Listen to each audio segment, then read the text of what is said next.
Hello, Grace. This is me responding to your paper with crazy hair. Okay. There's the window with your paper. Here it is. Okay. Thank you for your patience.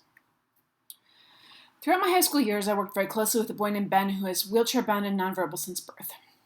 Working with him exposed me to the different types of technology available to aid with communication between those with communication impairments.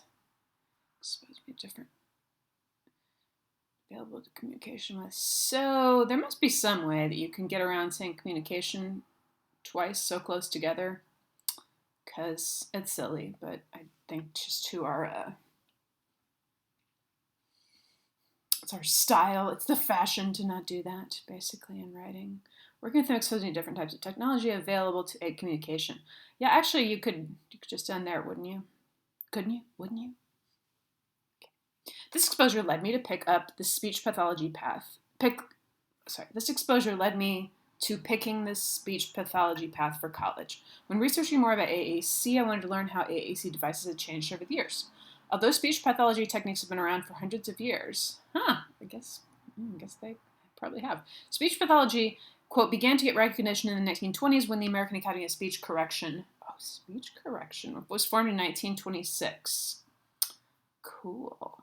So what you have in parentheses is speacheasy, which, if you've done that right, will be what that is listed under in your works cited. Am I gonna go look at it? Sure. Let's check it out. Speech easy.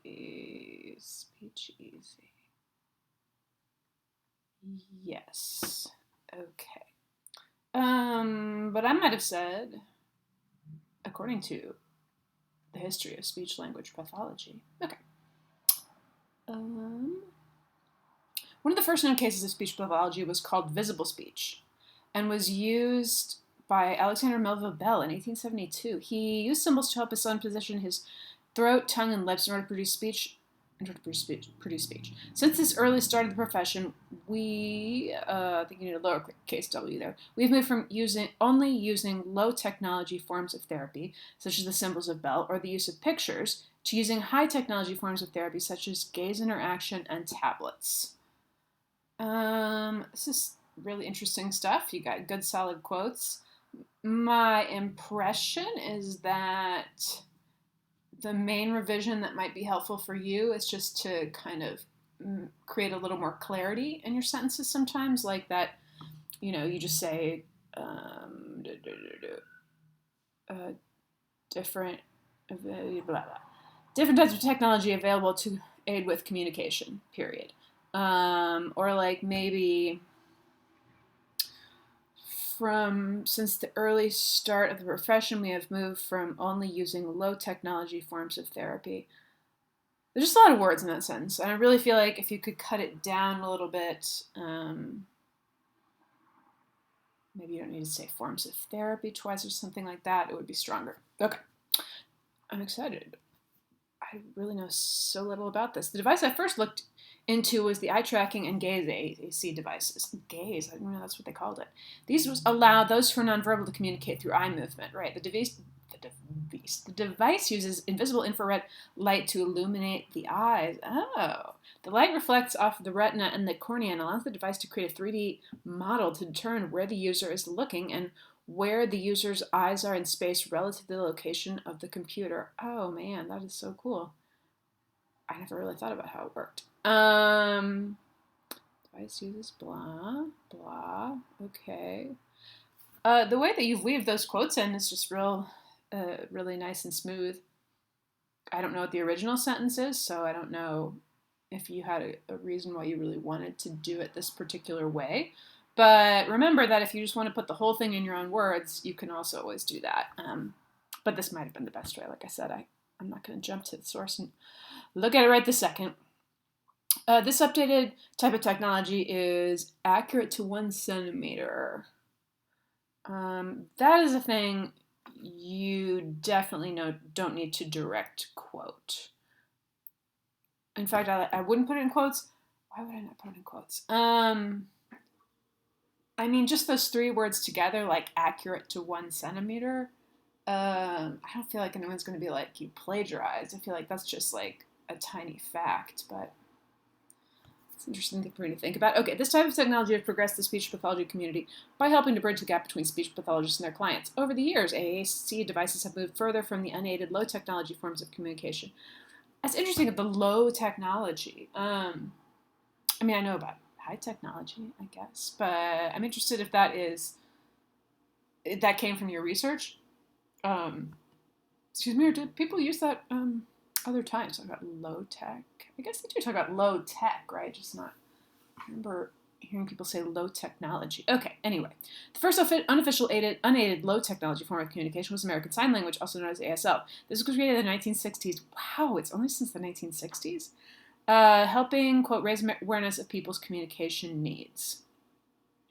Yeah, you're really good at weaving the quotes in and your sentence variety. This form of communication was effective but required both the person with the communication disorder and the other person they were trying to communicate with to be able to understand and sign in ASL. Right. This leads to communication barriers between both parties. Well, it can lead to communication barriers, right? I mean, sometimes they both know ASL. Other devices began to pop up in Europe, such as the POSM, which is a sip and puff typewriter controller. The 1960s brought an urgency for the need of AAC devices, but it also made way for the major issue with these AAC devices, portability. Oh, lovely transition. Sip and puff typewriter controller. I wonder what POSM stands for. It doesn't matter, you don't have to say, but interesting. The next device I looked into was symbols. Oh, I really thought you were going to talk about portability next. So maybe talk about portability next. The next device I looked into was symbols. In speech pathology, symbols are often used in this form of a symbol board. These devices were created after the challenges of mobility with the devices. Oh, okay. You are doing that. Sorry. These symbol boards came in the form of alphabet-based boards that use spelling to communicate or single-meaning message boards that use pictures to communicate. Both of these styles of boards increase the communication ability of those with communication disorders. They allowed the person to communicate with others without having to worry about whether or not they knew sign language. This broadened the ability for speech pathologists to help those with communication disorders by also making the AAC devices portable and hence more practical for daily use. I love all of this, but I am going to stop and say, like, sign language is portable. So, although it sounds just really beautiful and confident, I'm like, I think you need to explain that. Okay, lastly, I looked at AAC devices with high technology speech output. These devices are the latest technology in speech pathology and allow for either synthesized or digitized output in order to facilitate communication with those with communication disorders. A synthesized output device allows for, quote, novel message generation via text-to-speech, while a digitized output device allows for recording of messages in a given language or dialect and in the individual's own voice. Yeah, I've heard a little bit about that. That's cool. These devices allow for a physical sound to be produced in order to communicate, and they have allowed for better portability of communication devices. So many good things. I've had no reason or opportunity to talk about any little piddly grammar stuff, but that sentence, these devices allow for blah, blah, blah to communicate, comma, and they have allowed for blah, blah, blah, because you have two complete thoughts there. So you need a comma as well as the and to connect them. It's a tiny thing no one cares about except English teachers, but I'm telling you. These devices have helped speech pathologists by helping them to give their patients the ability to communicate with others in a seemingly normal fashion. Well, yeah, I think we know that. These high-technology devices, such as the gaze interaction, all started with the first communication tool of ASL. This started with the first communication. So, maybe... okay, I guess you did do that. So you started with the ASL, and then you went to symbols. But it seems like symbols must have been before ASL? I don't know. That seems weird to me. Like, I feel like a very long time ago, somebody who couldn't speak was writing something down and showing it, but I don't know. Okay. AAC devices evolved over the years, and after looking into them more, I discovered that they have changed from unaided low technology forms of communication to aided high technology forms of communication. So now I'm wondering, I'm all into this high tech, low tech thing. Like, how do we define that? What makes something low tech or what makes something high tech? Maybe you have a theory about that. Okay, anyway, these changes came as need for easier communication for those with communication disorders. Newer devices have made communication devices more portable and have expanded the audience in which those communication disorders can converse with. And have expanded the audience for communicators, maybe? So we got a lot of words there. Devices such as gaze technology have changed how speech pathologists can help their patients and have opened up so many avenues for communication technology in the future. After learning about the devices, I would like to learn more about how these devices are implemented in the daily work of a speech pathologist, and I would like to learn more about how they are used in the school system to help kids with communication disorders. Okay. Tiny thing, your works cited should be on a page all by itself. And another tiny thing, because it looks really great, but another tiny thing is your works cited should be in alphabetical order, which is just a helpful thing for your readers. Let me check and see how far into our time we are. Did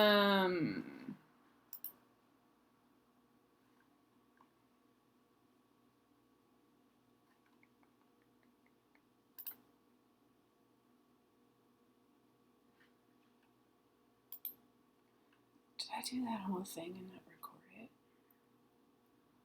Looks like I'm recording.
Ha! It was recording.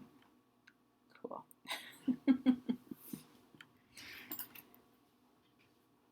Was it?